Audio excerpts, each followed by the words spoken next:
O desafio de vencer e não fazer as nossas vontades. O desafio de vencer e não fazer as nossas vontades. Pergunta para mim, sabe? O que é a vontade? Irmãos, todo mundo aqui sabe o que é a vontade. A gente só não sabe explicar, né? A gente sabe o que é a vontade. Vontade é um negócio que está na gente, que motiva a gente. Fala comigo, motiva. Que é isso? Motivação. Nos impulsiona as ações. Em toda a Bíblia, quando Deus começa a ministrar ao ser humano nas Escrituras, Deus ensina, Deus fala, Deus diz não, Deus diz sim. Toda a Bíblia você vai observar que a moral da história era Deus tentando dizer, no Antigo Testamento, por exemplo, era Deus tentando dizer para nós tomarmos cuidado com a nossa vontade. No Novo Testamento está claro, muitas passagens, nós vamos ler muitas passagens. Fique anotando, porque talvez algumas não dê para ler. Muitas passagens no Novo Testamento você vai ver Deus nos falando sobre as vontades. Só que não está com esse nome. Entendeu? Geralmente está falando assim, coração na Bíblia é alma. A alma é onde ficam as nossas vontades. A alma é a mente.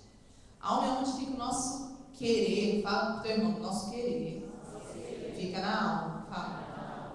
Amém ou não amém? Quem está entendendo, diga amém. É muito sério. Porque todas as coisas que acontecem conosco, elas estão ligadas à nossa vontade.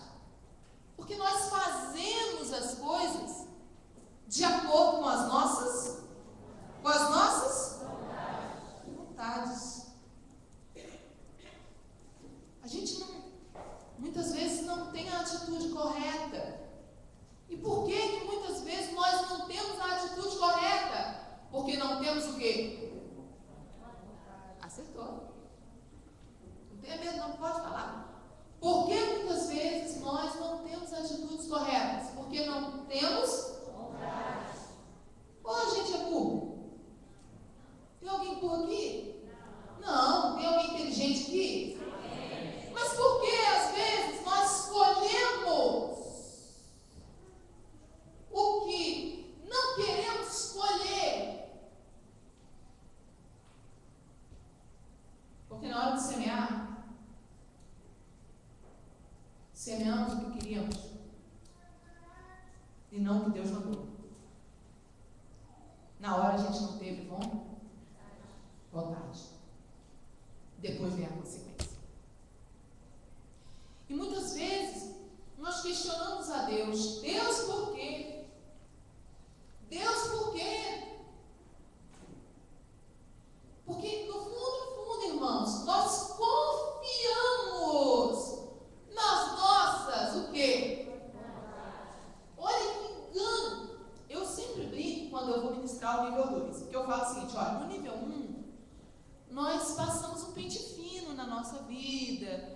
Tiramos as coisas que estão desajustadas, que a gente nem sabia, não é verdade? Quantos aqui no nível 1 foram impactados e se tocaram de coisas que nunca tinham se tocado? Quantos? Levanta o braço só para eu ver. Bastante gente, olha que bênção. Então eu falo assim, ó, no nível 1 é limpeza, né? Estamos limpando a casa, amém ou não amém? Passando um pente fino assim, passa uma vassoura, depois um pano úmido com veja, um desinfetante, deixa a casa brilhando, amém ou não amém? Mas e o nível 2? O nível 2 são as sementes do caráter de Cristo. Que enquanto você não limpa a casa, parece que a semente não tem uma terra limpa para ela germinar. E a terra limpa é o teu coração. O nível 2 eu brinco com o pessoal, eu falo o seguinte, no nível 2 nós vamos virar crente. Eu me lembro, quando me converti, que cada vez que Deus me visitava de uma forma assim, sobrenatural, eu vinha para os pastores e falava, agora me converti. Pastor, agora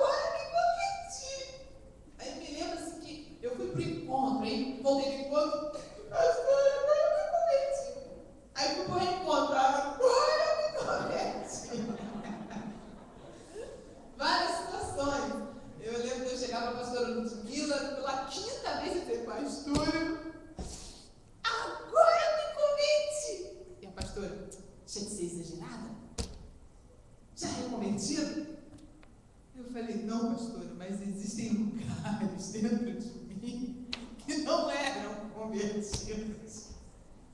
Você já teve essa sensação ou não?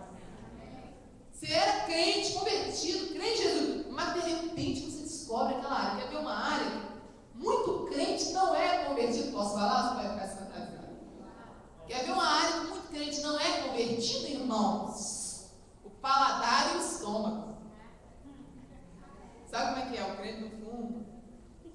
O crente não bebe. Mas come que é só misericórdia. Não posso esquecer de falar hoje, quando terminar o de pastor Ed, pastor apóstolo José Antônio também, orarem por mim, que hoje eu tenho uma alegria de compartilhar com vocês, que eu estou entregando hoje, ainda não entreguei, vou entregar quando acabar aqui, o meu jejum, eu e a Ana mais em São Paulo, ela só chega depois da manhã para o encerramento, porque ela foi estar lá com o compromissado dela no evento do Lírios, né, que está ministrando lá, um evento importante. Ela já tinha até comprado a passagem, não tinha realmente como ela não ir. E aí, eu e a Ana fizemos esse jejum de 1 ano sem leite de vaca e sem derivados do leite da vaca. Ou seja, queridos, sem queijo de manhã no café da manhã, sem requeijão, sem manteiga, sem leitinho de vaca, sem pizza, entendeu? 1 ano. Aí a gente está entregando hoje. Aí a Ana falou, mãe, cuidado pra gente não entregar esse jejum e virar no bucho. Eu falei, é verdade, minha filha, ainda bem que você me ajuda. Porque o crente, às vezes, ele é convertido, mas não é convertido na sua vontade de se alimentar. Faz só o que quer nessa área, come só o que quer. Você já foi ao médico, o médico já disse que você tem que parar de comer tal e tal coisa, mas você, não, eu quero. Fala para o irmão assim, o eu quero é um problema. Fala para o irmão assim, vigia em tudo que a tua alma disser assim, ó, eu quero. Ou frasezinha, a gente tem que lutar contra ela.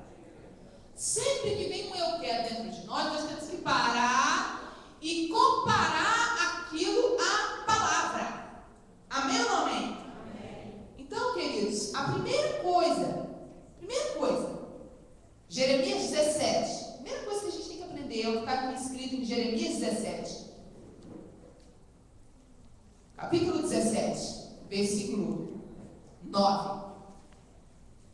Diz assim: enganoso é o coração, mas isso é muito forte. Eu não sei se você tem ideia do que é isso. Enganoso é o coração. Irmãos, coração na Bíblia é a alma. Amém ou não amém? Amém. Coração na Bíblia não é coração que bombeia o sangue, não. Coração na Bíblia é o local onde ficam as nossas vontades, emoções, pensamentos, sentimentos. Alma, fala do irmão, alma. Então a Bíblia está falando o seguinte: enganosa é a tua alma, enganosas são as tuas vontades, enganosos são os teus pensamentos e o teu querer, enganosos são os teus sentimentos. Agora imagine se está falando do lugar onde sai a nossa vontade. Vamos ler, versículo 9. Enganoso é o coração. Ele é enganoso, mas não é muito. Está escrito isso? Não. Está escrito o seguinte: enganoso é o coração mais do que? Irmãos, por favor, prestem muita atenção nisso, que é muito barra pesada isso aqui. A Bíblia está dizendo, não sou eu que estou inventando moda, não. Está dizendo na Bíblia aqui, ó. Enganoso é o coração mais do que todas as coisas. Todas as coisas. Talvez esteja incluído até o diabo aí. Como assim, sabe? Você quer dizer que o nosso coração é mais enganoso do que o diabo? Irmãos, é capaz. Vou contar por quê. Porque Jesus, a palavra de Deus diz que Jesus, ele venceu o diabo. O diabo foi derrotado na cruz do Calvário.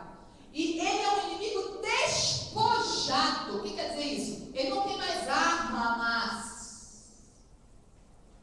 Por isso que ele foi derrotado, tá ali, ele não tem mais armas.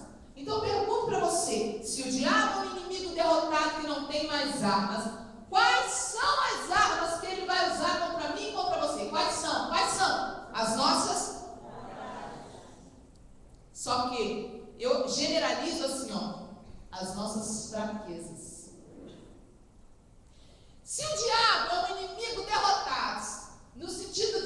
não tem armas mais.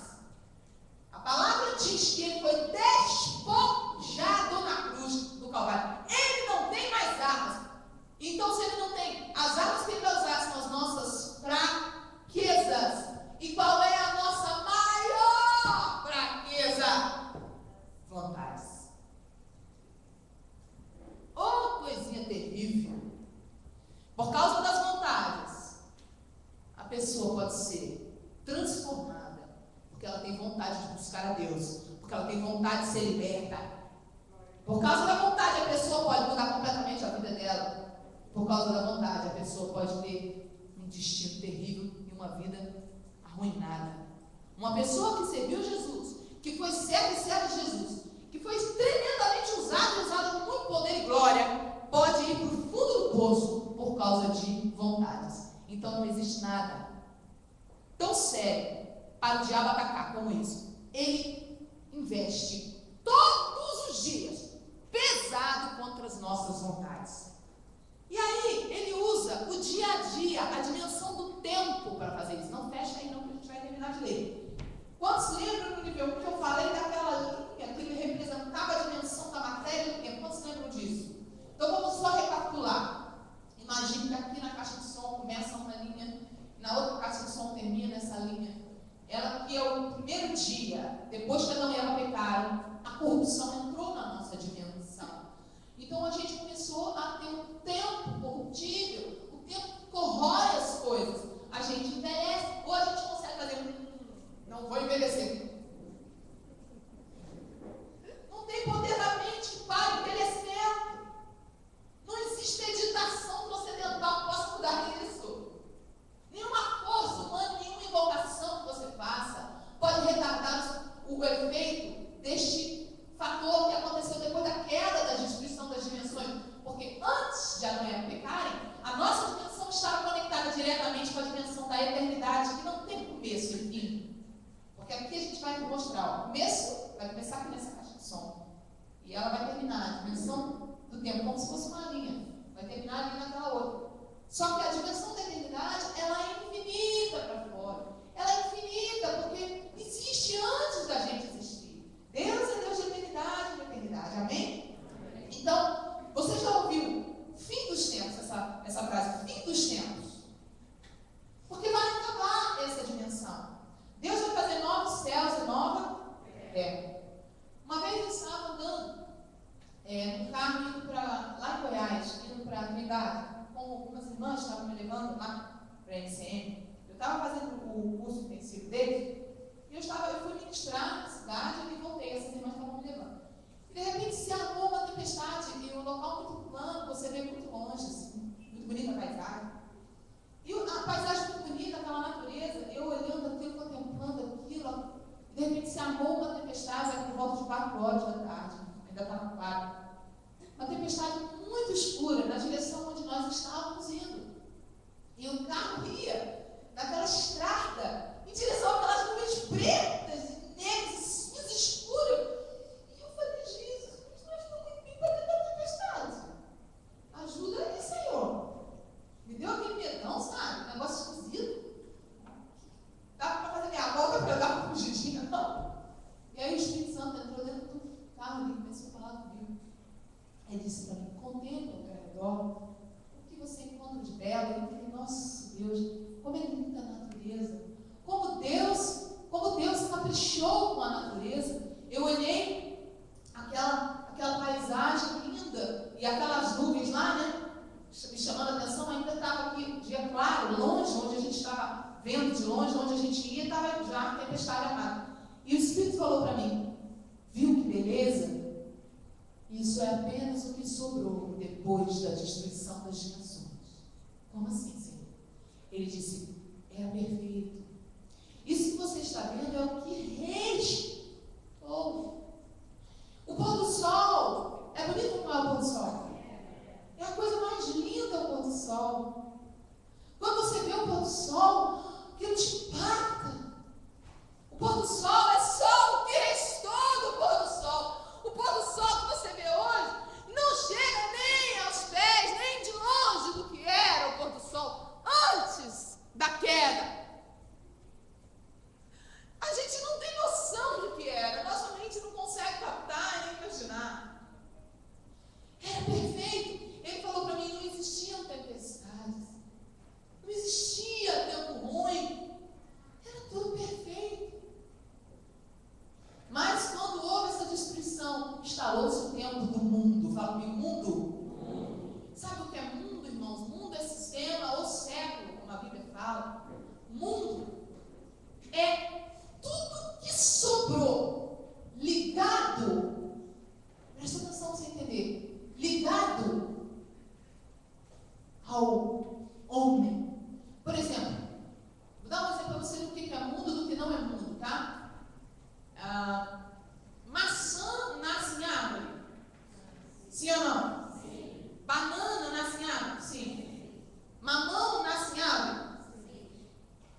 homem, inventado pela ideia do homem. É mundo.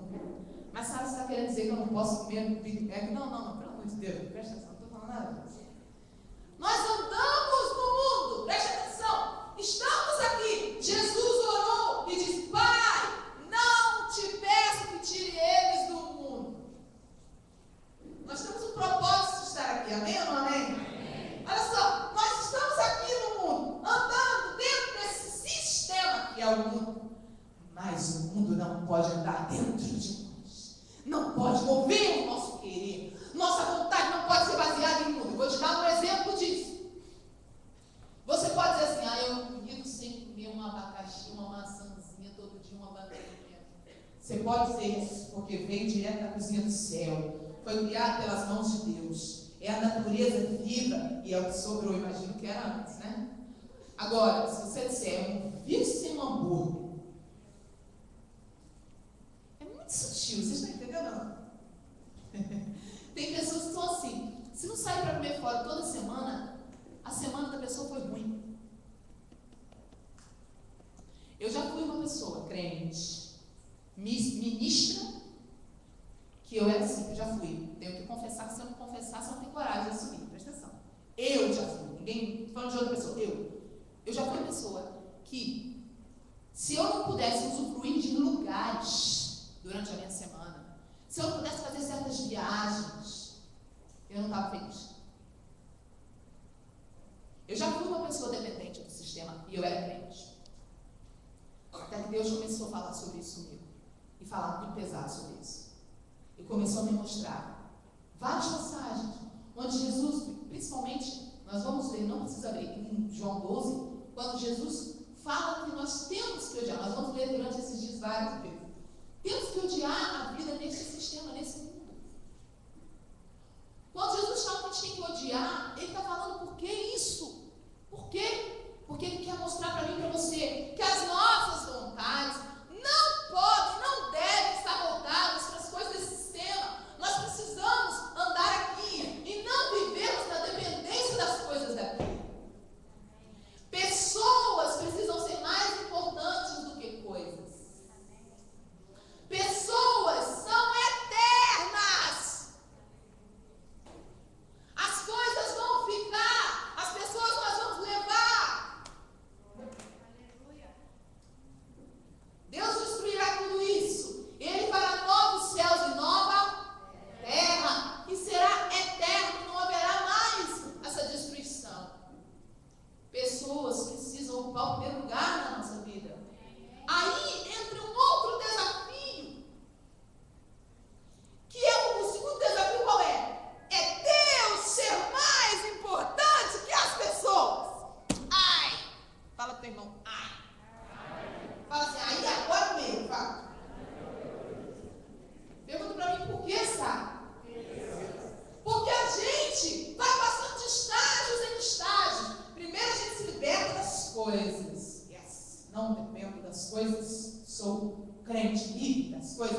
Depois a gente se liberta dos lugares. Eu não dependo de estar num lugar maravilhoso para estar bem. Amém ou não amém? Amém? Aí depois a gente descobre que a gente cria dependência com as pessoas.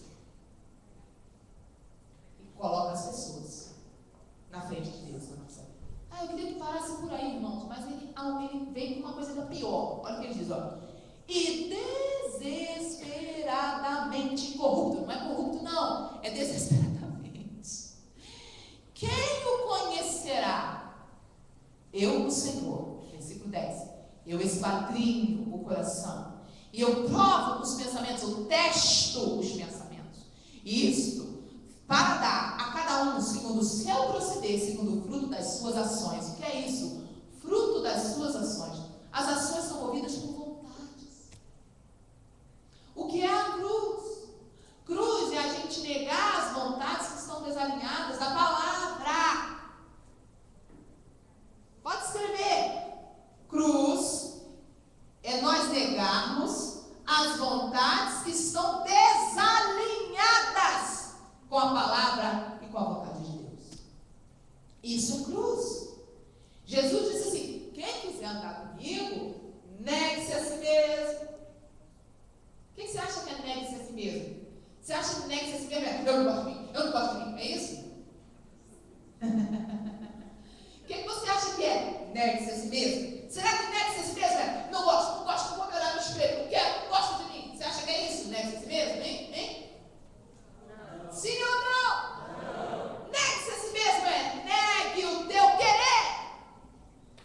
Quem quiser andar comigo, negue-se a si mesmo. Tome a sua cruz. Cruz. A cruz representa uma coisa que Jesus tinha que fazer. Era da vontade de Deus ele fazer, mas era completamente desagradável. Tome sua cruz significa, sabe aquele negócio que eu já mandei, Deus falando com a gente, eu já mandei você fazer, tu não quer? Sei, Deus, essa é a tua cruz.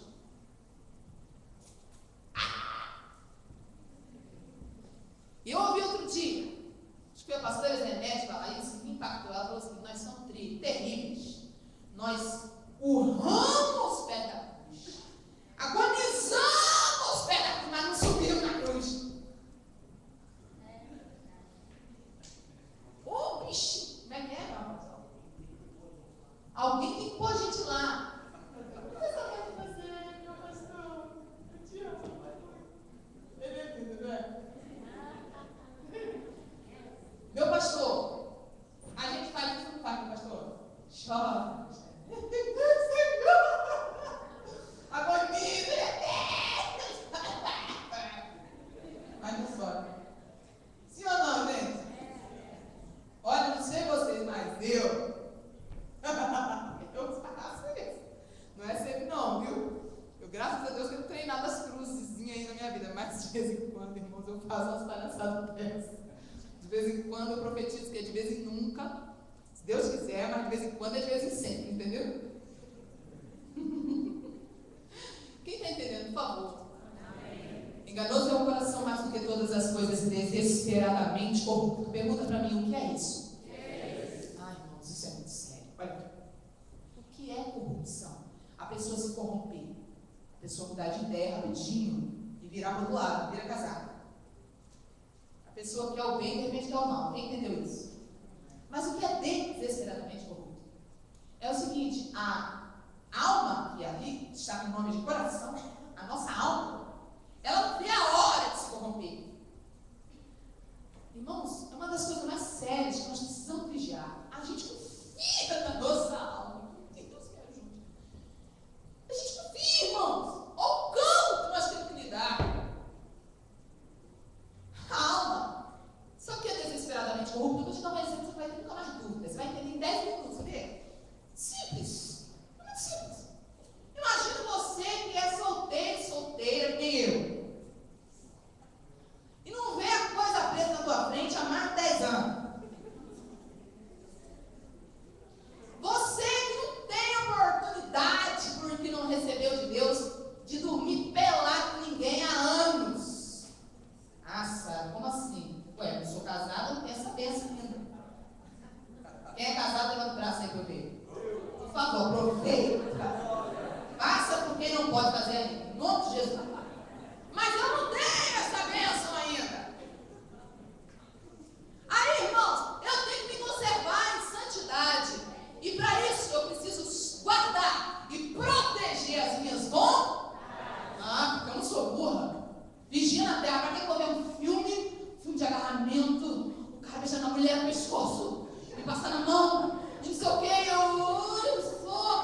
os sentidos ministram a alma. A gente começa a ver, e é por isso que Provérbios 4, 3 fala o seguinte: sobretudo, acima de tudo, se deve guardar, proteger, guarda o coração, guarda as tuas vontades, porque dali vai sair tudo da tua vida. É dali que vai sair todas as atitudes da tua vida. Entendeu agora? Aí o que acontece? Quer ver como é que a alma se corrompe? Mas é desesperadamente. Você pode ser a pessoa mais santa do mundo. Pode ser que não tenha ninguém mais santo que você. Pode ser que você seja um homem ou mulher mais santo, que não pensa em sexo, conseguiu atirar num nível de santidade absurdo. Irmãos, diante de Deus eu posso falar sobre isso. Eu vivo isso na minha vida. Eu não vivo uma vida que eu fico pensando em homem. Não tem isso não, irmãos. O Senhor verdadeiramente não venceu os meus desejos. Porque eu me recuso a viver uma vida hipócrita. Eu não vou viver uma vida de abstinência morrendo. Ai, meu Deus, eu posso ver uma maçaneta de porta que estou passando mal. Eu tenho mulher que é assim, irmãos. Tem abstinência, mas não pode ver uma maçaneta. Tem visão. Não tem nada com esperança, tem visão. Irmãos, em nome de Jesus, eu não vivo isso não. Eu posso falar diante do Espírito de Deus aqui. Eu sei o que eu estou falando. É muito bom ser livre nas suas vontades. Ser livre é isso. É você não querer mais o que é errado. Eu não tenho vontade por isso. Mas você quer ver que eu ou qualquer um se corrompe em segundos. Não precisa de minuto, não. Segundos. Porque a alma é desesperadamente corrupta. Você quer ver? Basta. Camarada ou mulher, solteiro, de abstinência, não tem vontade de pecar. Basta estar lá num hotel. Por exemplo, na minha casa não tem TV por assinatura. Não tem. Tem antena. Às vezes quando precisa ver algo, não tem antena para comprar um. Não tem. Porque eu não gosto desse negócio. TV rouba meu tempo. Eu não gosto. Entendeu? Eu sou uma pessoa dispersa. Se eu entrar nisso aí, eu fico espírito. Eu fico voando, pensando com Deus. Eu não posso ter televisão. Eu fico assim, ó. Não posso. Não presta para mim. Então não tem televisão na casa.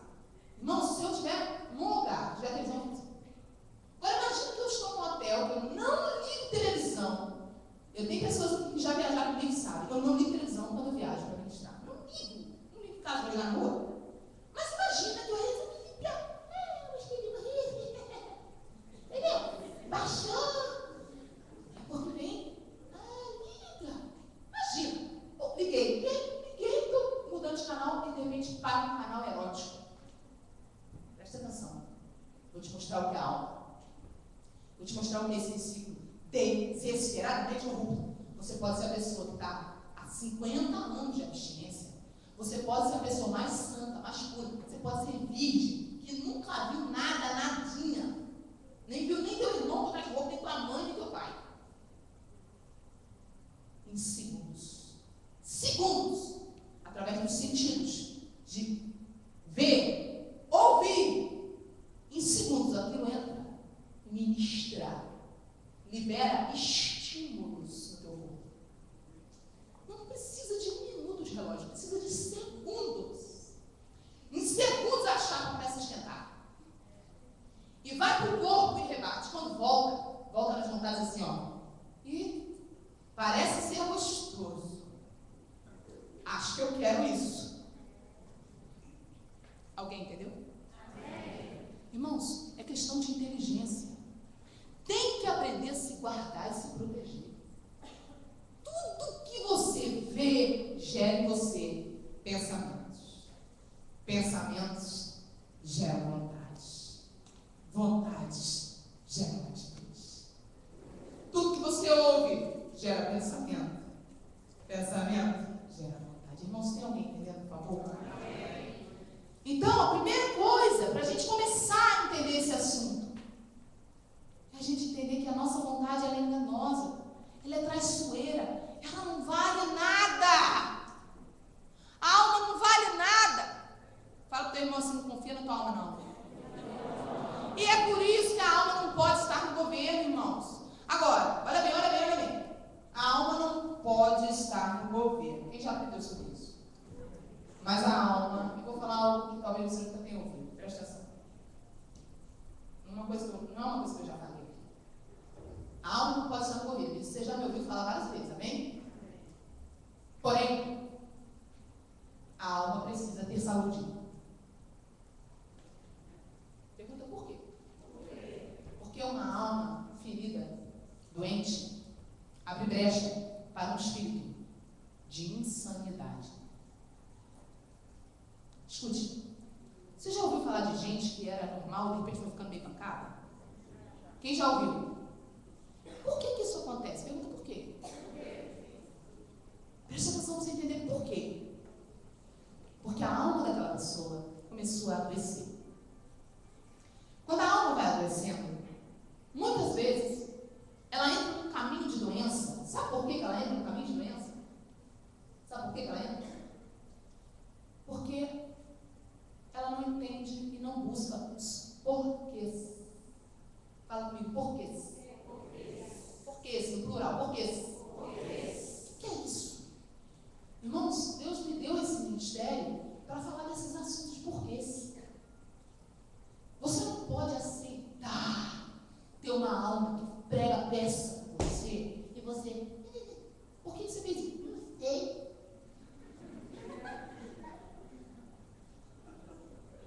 Meu bem, por favor, aprenda a olhar para dentro de você e perguntar para você e para o Espírito Santo: por quê?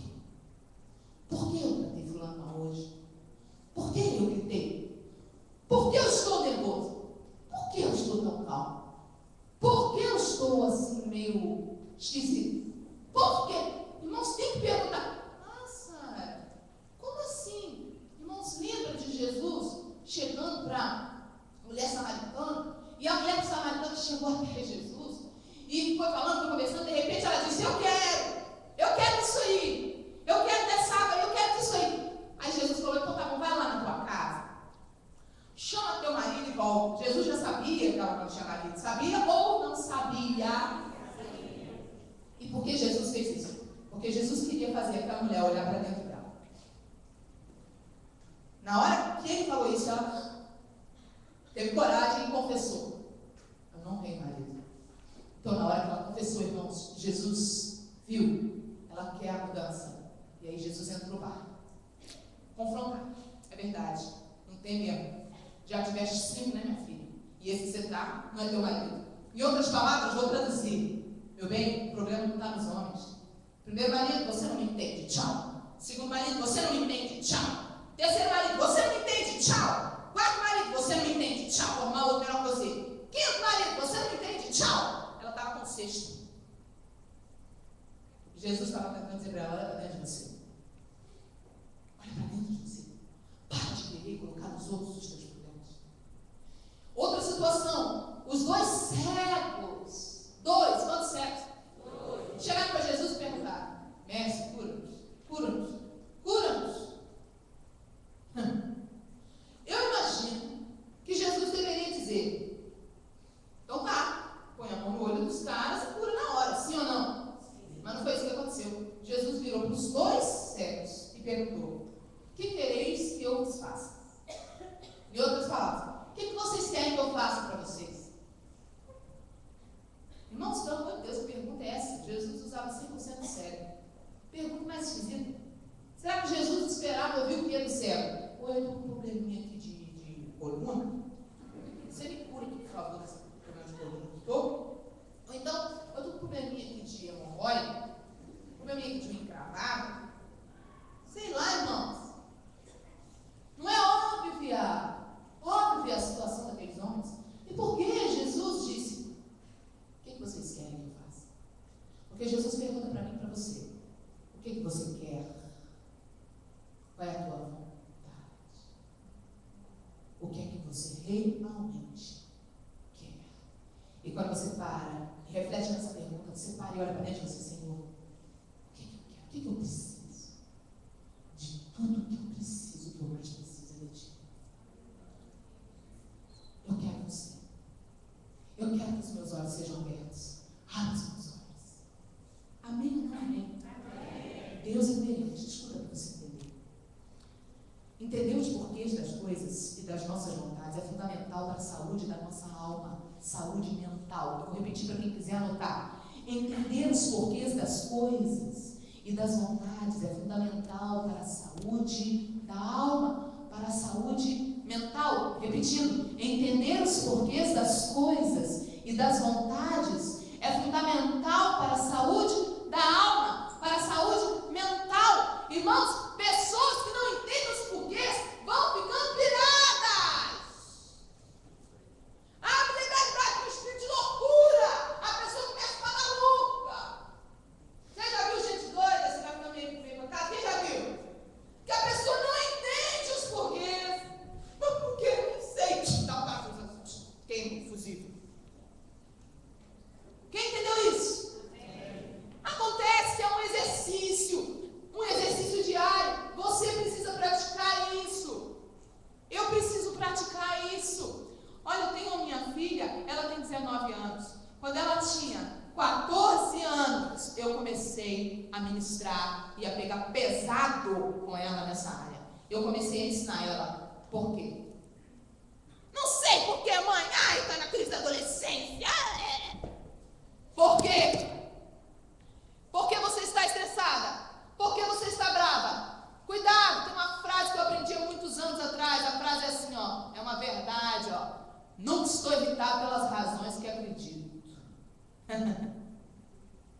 Às vezes você acha que está irritado por uma coisa, o negócio é mais baixo.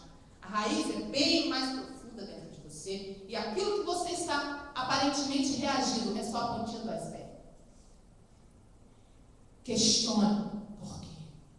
Entenda o porquê das suas vontades. Poxa, o cara casado, e olhei para uma mulher na rua, pergunta ao Espírito Santo por quê. O Espírito Santo vai te dizer, às vezes é porque você se distraiu. Às vezes é porque ontem você deu bobeira na frente da televisão. E já entrou aí, ó, na tua mente. O Espírito do Senhor fala. Fala ou não fala, igreja?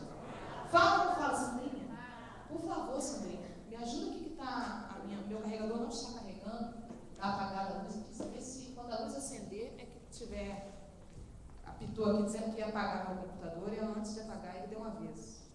Se não acender a luz é porque não está funcionando. Corre que o negócio está bravo aí. Então, queridos, Deus é coerente. Muita gente perde a saúde mental. Pergunta para mim por quê? Porque não entende o porquê das coisas. Não entende o porquê. Não busca o porquê. Não entende o motivo. Fala comigo, motivo. Não entende o motivo das vontades. Irmãos, nós não podemos ser pessoas acomodadas. Ah, eu tô assim, tá assim porque não sei. Deus chega para mim e para você e pergunta: onde dói? Não sei. Só sei que dói. A palavra diz que nós temos a mente de quem? A mente de Cristo. Corre, gente, vai acabar a bateria. Tá filmando, vai cair a filmagem. Foi. Yes. Perdão, queridos, mas era um mistério que ninguém conferiu, também não conferi. É a glória de Deus na terra mesmo. Porque é muita bênção, por isso que o inimigo faz essas palhaçadas, amém? A vitória é muito maior. Toda vontade, fala comigo, toda vontade. Fala comigo, toda vontade. Da alegria do fundo, se conversar mais uma vez, esses dois aí, isso. Se conversar os dois, ó, olha só, tô pagando um amigo para a igreja toda. Os dois lá jogando. Os dois, se conversar mais uma vez, pode olhar, chama ele. Ele não está entendendo o que é com ele. A igreja toda parada te olhando a horas aqui, ó. Ó, pagando mico. Se conversar mais uma vez, eu te peço, por favor, que você se retire, fica aqui fora para não atrapalhar. Em nome de Jesus, tá? Obrigada. Preste atenção. Repete comigo, toda vontade.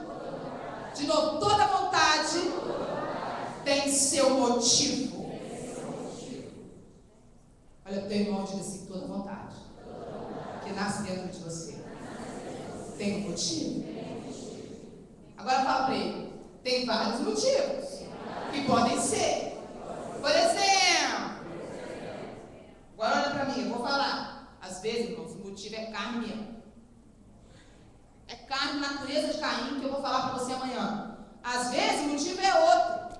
Às vezes a vontade é motivada por um espírito maligno que tem legalidade e por causa da legalidade atua no sistema nervoso central, gerando aquelas vontades. Quem lembra que eu falei sobre transferência de espíritos na relação sexual? Foi sobrenatural aquela administração, não foi? Expliquei e mostrei para você cientificamente a base para isso. Vontades erradas. Quem lembra que eu falei sobre a música sendo descarregada dentro de você e gerando vontades? Quem lembra? Mesma coisa, e há outras formas também. Quando você assiste um filme que tem cenas de erotismo, cuidado, vai gerar vontade. Nós estamos falando, às vezes, espíritos passam. Eu conheço histórias terríveis de transferência de espíritos até por televisão. Tem que vigiar. Às vezes a vontade, ela é motivada por uma marca do passado, por um trauma da infância. E aquela vontade que a pessoa tem, ela atua como uma defesa da alma, tentando amenizar a dor do trauma. Deixa eu explicar. Um exemplo muito fácil de entender. O cara, 45 anos de idade, não consegue dormir no escuro. Ele tem medo de escuro. Ele não diz para ninguém que ele tem medo de escuro, lógico. Mas toda vez que ele vai dormir, ele deixa uma barra de luzinha acesa, então a porta do banheiro aberta com a luz acesa e a porta meio entreaberta, porque ele tem medo lá dentro dele de dormir no escuro, no breu total. Quem está entendendo isso? Aí, por que ele tem toda vontade de acender uma luzinha, de deixar uma luz, uma barra de luzinha? Por que ele tem essa vontade? Porque quando ele era criança, ele tinha 3 anos, 4 anos de idade. A babá que os pais deixaram com ele era uma babá ruim, demoniada, má, trancava no quarto escuro. Apagava a luz, deixava ele no quarto e deixava ele lá chorando o bercinho. E ele ficou traumatizado. Então, às vezes, uma vontade que nós temos hoje, ela é gerada por uma marca. Ficou claro ou não? Posso prosseguir? Outra forma, às vezes a nossa vontade é motivada por ensinamentos, preste atenção, costumes, hábitos familiares. É uma tradição familiar. É aquilo que você aprendeu na criação. Quem aqui gosta de jiló, levanta o braço. Bastante gente. Eu também gosto, mas eu gosto de jiló frito. Pode abaixar. Quem não gosta de jiló, levanta o braço, por favor. Por quê? Você não gosta de jiló? Gosta? Quem não gosta? Agora levanta o braço. Não gosta. Ok, pode abaixar. Por que tem gente que gosta e não gosta? Fala pra mim. Pensa aí. Por causa da cria. Meu bem, porque se a tua mãe te deixasse bastante fome, chegasse na hora H. Ih, o link não entrou, Tudo bem. Se a tua mãe te deixasse muita fome, e na hora H lá,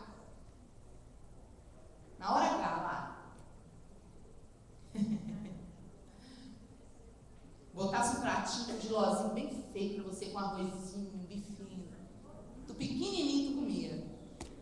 Bem pequenininho tu comia. Presta atenção. Os prazeres são aprendidos. As vontades são aprendidas. Como assim, Sara? O que você quer dizer com isso? Eu quero dizer que absolutamente tudo que a gente tem vontade começou em algum lugar dentro de nós. Não nasceu assim do nada, não começa. E às vezes nós não temos ideia, irmãos, da onde que aquela vontade nasceu. Por exemplo, você já viu um homem que tem influência do demônio vira-cabeça? Você conhece o demônio vira-cabeça? Aqui no Rio é muito comum esse demônio. Os caras estão andando assim na calçada e passa uma mulher. Não precisa ser bonita, só precisa ser mulher. Passa uma mulher. Aí o demônio põe a mão na cabeça e faz assim, ó. O demônio vira a cabeça. Às vezes a mulher é feia. Mas por que ele olha? Porque existe um ensinamento desde que ele era pequeno, pai dele que era ímpio. Esse homem, que é homem, olha. Não recusa a mulher. Quando gosta, olha. Quem entendeu isso, por favor? Pois é, irmãos. Então, às vezes, a tradição também gera vontades. Né? Por quê? Pergunta por quê? Porque a nossa alma gosta de repetir. A alma cria padrões de comportamentos repetitivos, onde as vontades se tornam programas mentais. Programas, entre aspas, que ditam regras de comportamento. Vou repetir. A alma cria padrões de comportamentos repetitivos. Por exemplo, uma pessoa que foi criada numa família que todo mundo falava alto, e gritando, e berrando, e tratando mal. Aquilo é um hábito. A pessoa se converte, ela tem um padrão repetitivo de comportamento. Ela precisa buscar em Deus e orar e jejuar para que haja mudança. Não é assim, ó, mudei. Não, meu bem. É a alma, está gravado na nossa alma. Precisamos pedir ao Espírito Santo que apague e escreva de novo. Comece de novo, Senhor. E isso, Deus não faz sem a tua disposição. Fala para o teu irmão, Deus não faz sem a tua disposição. O Espírito Santo, ele tem o poder e ele quer mudar isso. Mas ele não faz sem a nossa disposição. Escreva essa frase. Não se brinca com as vontades. Escreva. Não se brinca com as vontades. Provérbios 4, 23. Sobre tudo que se deve guardar, guarda o quê? Coração. Mateus 7, 21. Anote. Jesus fala: nem todo que me chama de Senhor entrará no reino. Não vou ler agora, tá? Só anote. Mateus 7, 21. Nem todo aquele que me chama de Senhor, Senhor entrará no reino dos céus, mas entrará somente aquele que faz a vontade do Pai que está nos céus. Ou seja, não adianta você dizer que você é crente e andar com a Bíblia debaixo do braço. Não adianta você dizer, eu fiz isso, eu fiz nome de Jesus. Se você não fizer a vontade de Deus, não vai entrar. Então, fazer a vontade de Deus é a coisa mais importante da nossa vida. Pode anotar isso. Fazer a vontade de Deus é a coisa mais importante da nossa vida. Da nossa vida. Porque o que são 80 anos? O que são 80 anos? É um sopro perto da eternidade. Imagina tu viver aqui, ralar aqui para depois tu não ir para o reino, tu não subir, tu não ir para o reino celestial. Eu não quero esse espírito por isso na minha vida, não. Alguém aqui quer? Em nome de Jesus, irmãos. Vai sair do nosso meio isso. João 8,34. Esse é muito importante você ler. João 8,34 diz assim: quem estava falando é Jesus. Todo aquele que comete, que pratica o pecado, é servo do pecado. Vou repetir. Todo que comete pecado, que pratica pecado, é servo do pecado. Fala para mim, Sara. O que ele quer dizer com isso? Irmãos, olha para mim rapidinho. Servo na Bíblia é a mesma coisa que escravo. Servo e escravo na Bíblia é sinônimo. Servo, empregado, escravo, é a mesma coisa. Presta atenção, pai. Jesus estava falando, vou traduzir para você. Tem no meu blog um texto inteiro sobre isso. Anote essa frase que eu vou traduzir para você. Somos servos de quem obedecemos. Anote essa frase. Somos servos de quem obedecemos. Quando você obedece uma ordem do teu querer e não do querer de Deus, você está dizendo que a tua vontade é o teu dono. Que a palavra dono quer dizer Senhor. E a palavra Senhor quer dizer dono. E quando você faz o que você quer, você não imagina que às vezes aquele querer está sendo assoprado por Satanás na tua vida. E aí, você não está fazendo nem a tua vontade, é a vontade do capeta para você. Quando você faz a vontade do capeta, você está dizendo, quem você obedecer, você está dizendo, tu és Senhor sobre a minha vida. Não sei se você está entendendo o que é isso. Eu não sei se você tem noção do que é isso. Olha só, Deus mandou a gente fazer tal coisa. Deus comigo, Ele fala detalhes na minha vida. Às vezes Ele fala assim, não quero que você coma tal coisa. Ele falou comigo alguns anos atrás, 2 anos atrás, que Ele não quer que eu coma amendoim mais. Ele falou para mim, não quero que você coma amendoim, porque amendoim te faz mal. E eu preciso durar muito, eu preciso viver muito. Eu falei, tá, mas eu não como mais amendoim. Ah, se eu estiver lá num lugar de seca, deserto, não tiver mais nada, só amendoim, eu vou orar, vou comer um pouco de amendoim. Mas eu não como amendoim, porque eu tenho outras opções, eu fujo, eu não estou no deserto só tem amendoim. Tem gente que dá uma desculpa para pecar. Eu sou servo dele, eu sou serva dele. Ele mandou, eu obedeço. Agora tem gente que Deus falou, não come amendoim.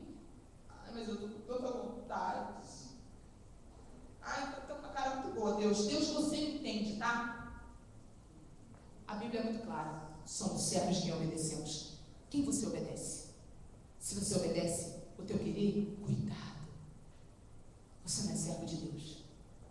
Servo, todo aquele que pratica o que ele pratica, ele é servo. Ele é servo do que ele pratica. Mateus 6, 19. Nós vamos ler isso. Isso é muito sério. Mateus 6, 19 para terminar. Nós precisamos ler isso. Mateus 6, 19. Talvez. Não precisa trazer, não. Talvez o versículo mais importante desta noite.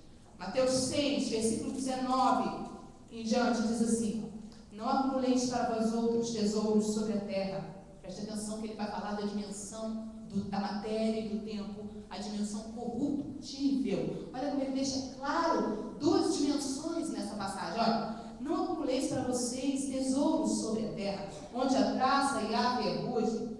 Onde a traça e a ferrugem. Eu amo vocês, tá? Sou brava pra caramba. Eu tô pra eles, ó. Não acumuleis. Cadê a Bíblia de vocês? Vou puxar a orelha. Não acumuleis para vós outros tesouros sobre a terra. Imagina a mãe chata que eu sou, gente. Eu sou uma mãe muito chata, só Jesus. A Rony, quando chegar no céu, ela vai receber um galardão do tamanho desse salão só porque vai cantar. Ai, meu Deus. Ela faz assim, ai, mãe. Não acumuleis para vocês tesouros sobre aonde? Sobre aonde? A terra. Que lugar é esse? Ele vai falar que lugar. Olha a dimensão, ó. Onde a traça e a ferrugem, o quê? Destrói, corrói, comem.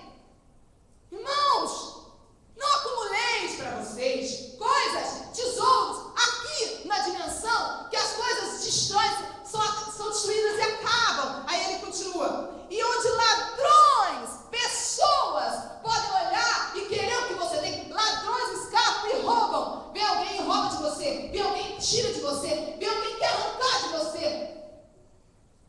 Não acumule para você coisas corruptíveis, ele está falando. Aí ele continua no versículo 20. Mas ajuntai para vocês, ajuntai para vós outros tesouros. Ajuntai para vós outros tesouros no céu. Aonde? Aonde? Não é nesta dimensão. Ajuntai para vós outros tesouros no céu, onde traça e ferrugem, nem traça nem ferrugem corrói, e onde os ladrões não escapam nem roubam. Preste atenção agora, preste atenção. Ele está falando sobre vontades. Como é que você sabe? É só você olhar o versículo 21. Aonde tem coração, tem vontade. Quer ver? Olha o versículo 21. Porque onde está o teu tesouro? Irmãos, é barra pesada, ó. Ai, chega a me dói. Porque onde está o teu tesouro, aí estará também a tua vontade. Traduzindo, tesouro são as coisas de maior valor para você. E ele está falando o seguinte: as tuas vontades estão onde estão as coisas de mais valor para você. E as coisas de mais valor para você revelam onde estão as tuas vontades. E as tuas vontades revelam o que tem mais valor para você. O que você tem vontade?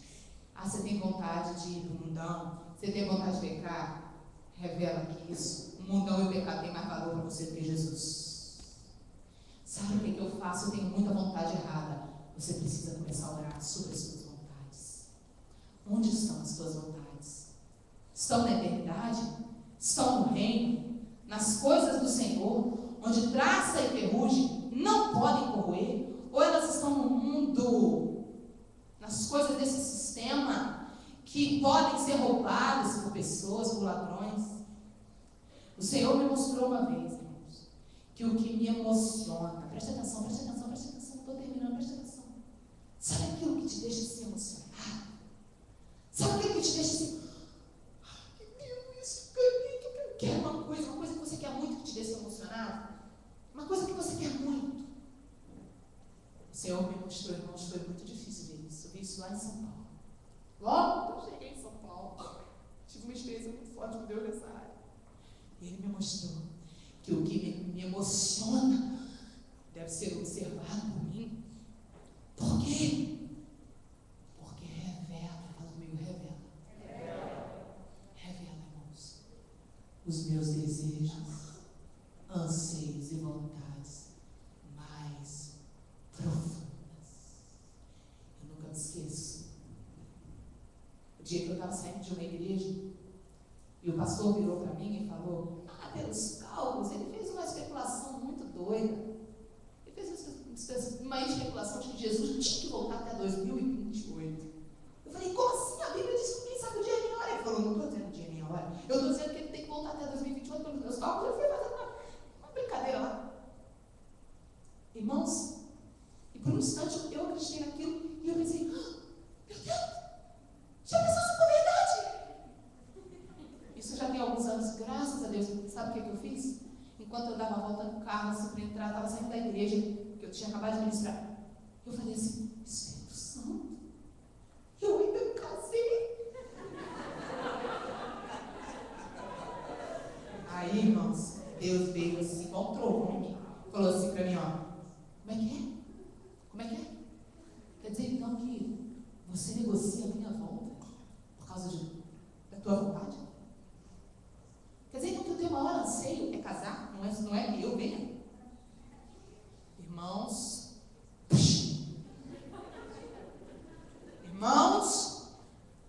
é a verdade. Muitos, quando você fala, Jesus está voltando, ai não, Senhor, espera eu casar primeiro. Eu fui me converter, eu passei 8 meses em luto até Jesus tirar de mim. Enquanto Jesus não tirou de mim a vontade de casar, eu não sosseguei. Eu fui até o dia que eu não queria mais casar. Eu falei, eu não quero que nada ocupe tua vaga, o teu lugar, o teu trono em meu coração. Porque aonde está o teu tesouro? Ali estão as tuas vontades. Aquilo que você se emociona, né? Aquilo mostra que tem mais valor para você. E a matemática de Deus é assim. Salmos 37:4. Agrada-te do Senhor, e Ele satisfará o desejo do teu coração. Não precisa abrir, anote Salmos 37:4. Agrada-te, fala comigo, ti. Fala comigo, te. Agora fala carioca, ti. Agora fala paulista, te. Paulista fala, agrada-te do Senhor, e Ele satisfará o desejo do teu coração. Carioca fala, agrada-te do Senhor, e Ele satisfará o desejo do teu coração. Aí as pessoas esquecem o te, o ti. O que quer dizer isso? As pessoas pensam e leem o versículo errado. Elas leem assim, agrada o Senhor, amigo, agrada o Senhor, e aí Ele satisfará o desejo do teu coração. Está escrito isso não? Não está escrito agrada o Senhor. Não é barganha com Deus, não é troca com Deus, não é assim a matemática de Deus. Está errado, a tua interpretação está errada. Tem o te, agrada a quem? A você, que o teu maior prazer, que a tua maior vontade, que o teu maior querer seja o... E quando isso acontecer, o teu querer está alinhado com o dele. Não é impossível você querer uma coisa que ele não queira, aí automaticamente ele satisfará o desejo do teu coração, porque o desejo do teu coração agora é como com o dele, ó. É junto. Agrada a você primeiro, que ele seja o teu maior agrado, que pode for. Você vai querer, vai ter. Você vai pensar e vai ter, porque ele vai ser o motivo, a razão, o dom. Amém ou não amém? Amém. Os últimos versículos são que nós, não quero que você abra, só vou citar Romanos 8:1 e Romanos 12:1-2. Romanos 8:1 diz, nenhuma condenação há para os que estão em Cristo Jesus. Estar em Cristo, irmãos, é fazer o que Deus quer. Estar em Cristo não é só estar guardado nele, mas é estar na vontade dele. Então, nenhuma condenação há para quem está na vontade dele. E Romanos 12:2, transformai-vos para que experimentei a boa, perfeita e agradável vontade de quem? Conclusão. Será que Jesus é o teu Senhor? Será que Ele é o teu dono? Será que Ele realmente manda na tua vida? Ou será que você só faz o que você quer?